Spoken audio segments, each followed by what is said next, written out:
Quelles seront les politiques en matière d'habitat pour les années 2010 à 2015? C'est pour répondre à cette problématique que la communauté d'agglomération a mis en place un nouveau programme local de l'habitat. Un programme ambitieux, mais pas que.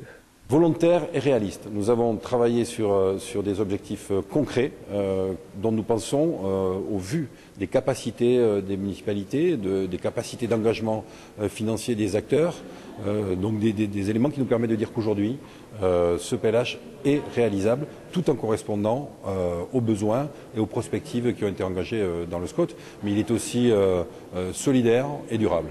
De son côté, l'observeur de l'immobilier s'inquiète de la baisse des mises en chantier de logements sociaux ou encore de la faible présence d'habitats intermédiaires dans les actes de l'agglomération. Mais pour le président du Grand Toulouse, Pierre Cohen, la quantité ne doit pas être la seule priorité.